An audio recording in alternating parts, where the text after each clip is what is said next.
Everyone, this is Kikipo Vlog, super actor based here in Saudi Arabia, and welcome back to my channel. Ang ganda-ganda ko na reaction video, ang Barda compilation. So I won't take any longer, I'm really excited to watch this one. So without further ado, let's start this reaction video. Ito na yung sinasabi ko sa inyo na ibang-iba magbigay ng compliment si Ginoo kay Barbie Fortesa compare kay Jillian Wards. Kasi ang compliment, wait, disclaimer, ang sabi ko nga, wala akong against kay Jillian Wards. I support Jillian Wards. Pero itong vlog na to is pinapaintindi lang talaga natin dito sa mga bashers and everything kung ano talaga, wini-weigh natin ang situation, di ba? Kung magbigay ng compliments talaga si Ginoo, is something like nakikita din natin kay Jillian Wards. Maganda, mabait, she's smart and everything. Although kay Barbie talaga, iba ang depth eh. Iba ang lalim. Yung tipong, ang binibigay na compliment ni Ginoo talaga is yung nararamdaman niya kay Barbie. Hindi sa nakikita lang ha, kundi ang nararamdaman niya towards kay Barbie, ang mga actions ni Barbie towards David Licauco, yun yung ina-explain ni Ginoo na hindi natin nakikita. Can you see the difference? Kaya hindi nyo talaga pwedeng sabihin sa akin na kung kanya naman talaga si David sa mga leading lady niya. No! Wala niyan kay Sanya Lopez, wala yan kay Jillian Wards. Kay Barbie niya lang sinabi yan. Yung mga pinapakalma niya ako, binibigyan niya ako ng kumpiyansa sa sarili, di ba? Inaalalayan niya ako, wala tayong narinig na iba. Kay Barbie niya lang yan sinabi. Sa interview patungkol kay Barbie. Okay? So sa mga delusional dyan, kayo ang sa mga delusional, sa mga nagsasabi kami ang dilulo, kayo po ang dilulo, hindi kami. Tsaka doon pa lang talaga marirealize mo din talaga na bakit itong mga actions na to, katulad sa mga video na papanoorin natin, itong mga actions na to, hindi natin to nakita kay Ginoo sa ibang babae, kundi kay Barbie lang. Bakit tayo binigyan ng mga hint ni Ginoo kung wala ito? Kasi ang maraming nagsasabi, wala naman talagang Barda, it's all fan service. Sana pala kung fan service, so edi sana ginagawa dito ni Ginoo kay Sanya Lopez and sa mga babaeng nakasama niya, kay Jillian Wards. Diba? Total, kilig na kilig din naman talaga kayo kay Jillian Wards and David Licauco pag nagsasakalan sila sa Never Say Die na wala naman kakilig-kilig doon na sana man lang talaga ginawa yung release na ang galing nilang umarte. Kesa sa kiligin kayo, sana sinabi niyo na lang talaga, ang galing nila umarte, a-agree pa ako sa inyo. Diba? Ewan ko. Charis, tuloy natin to. Charis, pagod.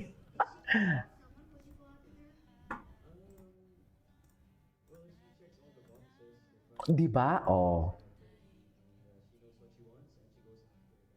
Mm-hmm. That's what I'm looking for. Grateful na si Barbie yung kasama ko kasi kapag kasama ko siya, mas madali yung buhay ko. Di ba, hindi yan nakikita, mami. Somehow, Nararamdaman yan. whenever kinakabahan ako. At naniniwala talaga ako na mas importante o mas bongga ang mga hindi nakikita ng mga fans, kundi si David at Barbie lang ang nakakaramdam. You know what I mean? I think I am not giving you something like, false hope ha. Ang akin lang, this is something like an analysis ha. Baka naman i-quote ninyo ako and everything. I think we are both different human beings. We have different personalities. The way I work is different from her. So I think her understanding me and me understanding her. Diba? Nagkakaintindihan sila. Kay Ginoo na mismo nagsabi na nagkakaintindihan sila. Saan nagsisimula ang relasyon? Bakit nagkakaroon ng relasyon? Sa kakaintindihan. Diba? I think we are Mutual decision, mutual feelings indeed. both different human beings. We have different personalities. The way I work is different from her. So I think her understanding me and me understanding her. So connect. That's how we Connect. work. Barbie kasi she's the type na very caring. And I guess si Barbie is also super nice person talaga. Diba? What's next? Ay, ano na naman to? Wait lang. Why David is BF for happy material? Ay, hindi ko to nabasa sa Cosmo kasi maliit eh. Maliit kasi siya, ma'am. Anyways, what's next? Ay, ito, nakalinakihan yung, wala, hindi linakihan na magmadalitin. Wait lang, it's time to light up the stars. Your station is now open. Nakita ko to kagabi. Oo, yung Sparkle Fan Run. Ay, ano to?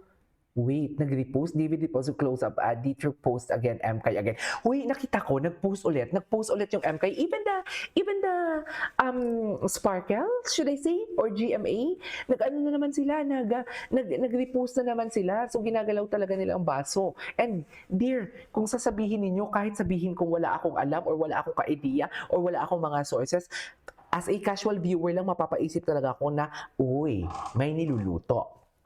Uy, may bagong project. Nagpaparamdam ang Barda. Kasi visible sila lately. Imagine, Maria Clara Ibarra, something like 2023. It's been 3 years already, pero ngayon binubuhay. So mapapaisip ka talaga na anong meron? As a casual viewer or kung casual viewer ka, anong meron? Bakit nilalabas to? Bakit ba inuungkat ang past? Kung wala namang balak balikan. Di ba? Bakit inuungkat ang past kung wala namang paparating na bago? Na-involve pa din silang dalawa. Bakit? Sabihin na natin sa relasyon. Sabihin na lang natin sa relasyon, mga relasyon ninyo. Kung mag-uungkatan ang past ninyo, meaning to say, nag-uusap kayo. Meaning may pag-uusap na nagaganap. Magsumbatan man kayo, negative or positive na inuungkat ang past nyo, meaning to say, nagkaroon ng connection ulit. Kaya bakit natakel na naman yan? Bakit lumalabas na naman yan? Gets nyo ba ako? In real life na lang yan, hindi na lang about sa Barbie and David. In real life na lang yan na scenario, should I say. Gets nyo ba? Okay. Diba?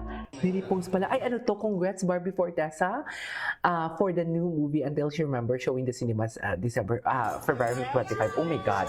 Manonood kami ng nanay ko. Promise.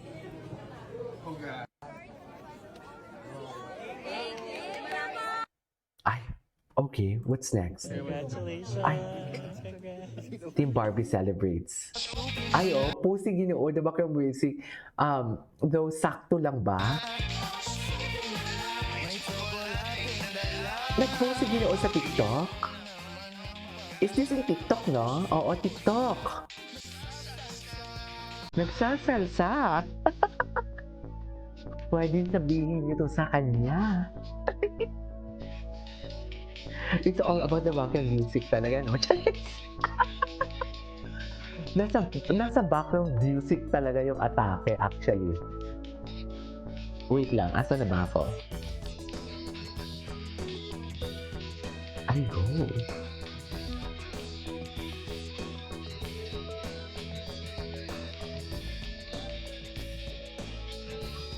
Papasukin ako.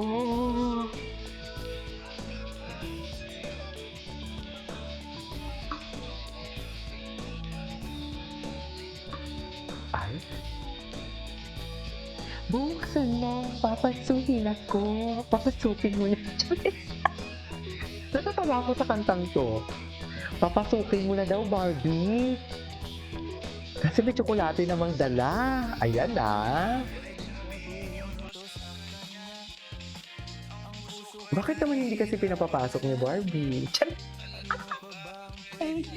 Diba? Anyways, that is our for today's video from Barda Compilation. This is Kiki Vlogs and see you on my next vlog. Bye!